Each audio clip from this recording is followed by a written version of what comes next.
Assalamualaikum warahmatullahi wabarakatuh. Kembali lagi kita semua pada kegiatan program sekolah penggerak, yang mana kali ini kita akan membahas tentang model desain pembelajaran yang ada pada paradigma baru dalam kurikulum Merdeka. Baik, kita akan melihat seperti apa model desain pembelajaran yang menjadi ciri khas pada kurikulum Merdeka. Nah, jadi model desain pembelajaran yang ada pada kurikulum Merdeka terkenal dengan konsep merdeka.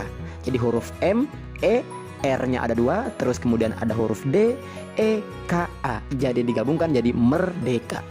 M yang pertama itu maksudnya maknanya mulai dari diri. Kemudian huruf E itu adalah eksplorasi konsep. R yang pertama itu adalah ruang kolaborasi.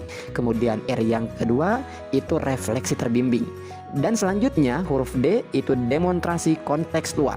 Dan huruf E itu adalah elaborasi pemahaman. Dan huruf K itu adalah koneksi antar materi. Dan yang selanjutnya huruf A itu adalah aksi nyata.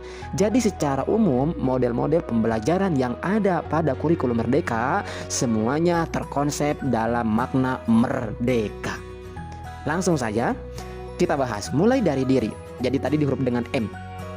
Mulai dari diri ini pertama kita melakukan refleksi tentang praktek yang dijalani selama ini terkait materi. Tentunya praktek yang dimaksud di sini adalah dikhususkan untuk muridnya. Bagaimana kita melihat praktek pembelajaran yang dilakukan atau dijalani oleh murid kita selama ini, tentunya sebelum memulai materi yang akan kita berikan. Yang kedua, menuliskan atau memberikan pertanyaan yang ingin diketahui terkait topik. Maksudnya kita lihat seberapa jauh peserta didik mengetahui beberapa topik umum terkait materi yang akan kita sampaikan. Dan yang ketiga, menuliskan harapan yang ingin dicapai setelah mempelajari modul ataupun juga materi. Tentunya harapan yang ingin dicapai oleh peserta didik. Ini juga bisa kita lakukan sebagai kegiatan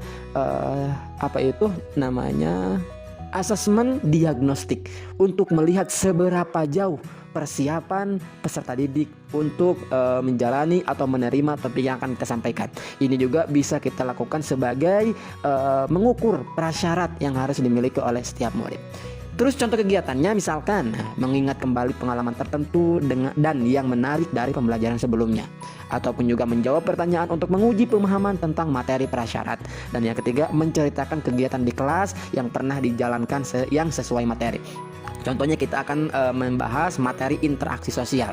Nah, kita akan ingatkan kembali pengalaman tertentu yang menarik dari pembelajaran sebelumnya terkait interaksi sosial atau materi yang berhubungan dengan interaksi sosial.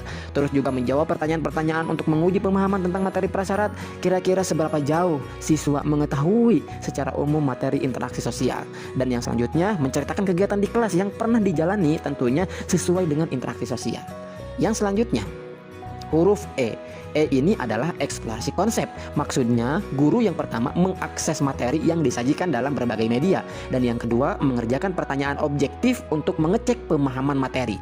Ini lebih kepada pemaparan ataupun juga penjelasan terkait materi oleh seorang guru.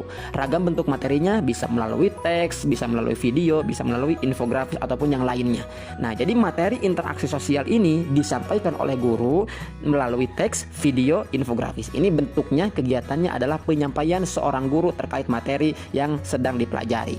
Yang selanjutnya itu adalah huruf R. R yang pertama ini adalah ruang kolaborasi. Ruang kolaborasi ini maksudnya mengerjakan penugasan dalam kelompok sebagai bagian dari implementasi materi yang sudah dipelajari. Namanya juga ruang kolaborasi. Jadi menanamkan sifat-sifat kolaboratif antar siswa. Nah, luaran kegiatannya bisa sebagai penugasan kelompok. Jadi pada materi interaksi sosial diberikan penugasan dalam kelompok sebagai bagian dari implementasi materi yang sudah dipelajari. Bagaimana seorang murid secara berkelompok menyelesaikan tugas-tugas yang ada kaitannya dengan interaksi sosial. Nah, ini juga perlu dibangun dan perlu dilaksanakan oleh guru agar tertanam rasa kolaboratif di setiap siswa. Karena pada kurikulum Merdeka bukan kompetitif atau bukan kompetisi yang kita bangun, tetapi lebih kepada kolaborasi siswa. Nah, yang selanjutnya R yang kedua. R yang kedua ini refleksi terbimbing. Maksudnya seorang guru menggali refleksi dan metakognisi terhadap proses pembelajaran yang telah dilalui untuk perbaikan proses berikutnya. Jadi ini ada refleksi terbimbing kita refleksikan dan kita bimbing juga kira-kira refleksi ini sejauh mana ada kaitannya dengan materi. Contoh-contoh pertanyaan pemandunya yang pertama, perubahan apa saja yang Anda rasakan setelah melalui atau mendengarkan materi interaksi sosial? Kita tanya perasaan yang dirasakan oleh seorang murid. Yang kedua, misalkan, apa saja tantangan yang dihadapi selama pelaksanaan pembelajaran? Kita refleksikan seberapa besar tantangan yang dihadapi. Apakah sudah pahamkah? Apakah paham sebagian? Apakah sudah paham secara total dan sebagainya? Terus yang ketiga, apa yang Anda pelajari selama pelaksanaan pembelajaran? Jadi adakah pelajaran atau yang dia pelajari terkait interaksi sosial selama pelaksanaan pembelajaran berlangsung? Kemudian yang selanjutnya, nah, huruf D, demonstrasi kontekstual. Di sini kegiatannya guru mengerjakan penugasan individu, yaitu mengimplementasikan pengetahuan yang sudah didapat di konteks kelas masing-masing. Kalau tadi ada ruang kolaborasi yang bentuknya kelompok, nah di sini ada demonstrasi, kita mendemonstrasikan materi dengan bentuk kontekstual. Contohnya, membuat poster tentang pentingnya menjaga kerukunan, melakukan simulasi, membangun interaksi sosial, membuat kesepakatan kelas yang hangat dan harmonis. Mohon maaf ada kesalahan penulisan. Terus yang selanjutnya ada mempraktikkan interaksi sosial dalam kehidupan kelas. Jadi ini lebih kepada mendemonstrasikan kontekstual, secara kontekstual terkait materi yang sedang dipelajari. Ini materinya bebas terkait dengan masing-masing guru ataupun juga masing-masing capaian pembelajaran sesuai dengan bidang studi masing-masing. Yang selanjutnya, nah, ada elaborasi pemahaman. Elaborasi pemahaman tentunya misalkan kita tentang materi interaksi sosial. Jadi pada tahap ini guru melakukan tahapan pengayaan di mana peserta didik masuknya memperluas pengetahuan dengan materi tambahan atau mengkonfirmasi pemahaman yang masih belum didapat. Contoh penugasannya, satu, kita menugaskan seorang murid mengikuti webinar bersama instruktur. Jadi nanti ada seminar-seminar yang kita bimbing juga di sana, ataupun juga mengakses materi tambahan pengayaan yang disediakan di YouTube atau di media sosial atau di yang lainnya, yang istilahnya itu menambah terkait seberapa pahamkah atau memberikan penambahan pemahaman terkait materi yang kita sampaikan di kelas. Terus juga bisa melakukan berdiskusi bersama dengan teman. Jadi ada elaborasi pemahaman yang kita lakukan terhadap murid-murid kita ketika di kelas. Nah, ini adalah model-model pembelajaran yang ada pada kurikulum Merdeka. Yang selanjutnya, nah, ada koneksi antar materi. Koneksi antar materi ini yang pertama, kita membuat kesimpulan dan kaitan dari keseluruhan materi yang didapat. Terus yang selanjutnya misalkan membuat rancangan tindakan untuk tahap aksi nyata.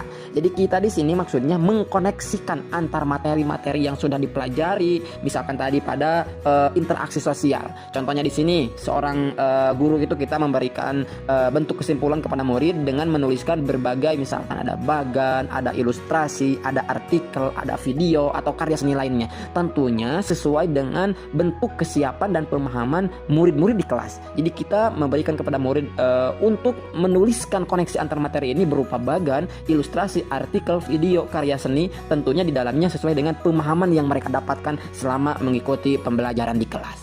Yang selanjutnya, nah ini yang terakhir, ada aksi nyata. Nah, tahapan akhir ini dalam suatu siklus di mana peserta melakukan implementasi dari rancangan tindakan yang dibuat. Peserta juga mendokumentasikan proses, hasil, dan perkembangan belajar dalam bentuk e-portfolio dan membuat refleksinya. Tentunya poin yang perlu ada dalam refleksi ini yang pertama adalah latar belakang situasi yang dihadapi sekaligus alasan melakukan aksi nyatanya. Jadi nanti murid dituntut untuk melakukan aksi nyata dan itu nanti ada alasan latar belakang kenapa seorang murid memilih aksi nyata tersebut. Terus yang kedua ada deskripsi aksi nyata yang dilakukan, berikut alasan mengapa melakukan aksi tersebut. Yang selanjutnya hasil dari aksi nyata yang dilakukan, apa hasilnya. Terus yang keempat pembelajaran yang didapat dari pelaksanaan. Begitu juga kegagalan walaupun keberhasilan, kegagalan maupun keberhasilan. Jadi kita tuliskan pembelajaran yang didapat itu, baik keberhasilannya, baik kegagalannya, seorang murid dituntut untuk menuliskannya. Terus rencana perbaikan untuk pelaksanaan di masa mendatang. Dan yang keenam tentunya dokumentasi proses dan hasil pelaksanaan berupa foto atau video singkat berikut caption atau narasi singkatnya. Ini jadi ada aksi nyata yang perlu kita bangun dari pemahaman peserta didik terkait capaian pembelajaran yang sedang kita bangun. Itu saja yang bisa kami sampaikan terkait model-model ataupun juga kekhasan model pembelajaran yang ada pada kurikulum Merdeka yang terangkum pada konsep Merdeka. Semoga ini bermanfaat. Salam Bapak Ibu guru hebat. Assalamualaikum warahmatullahi wabarakatuh.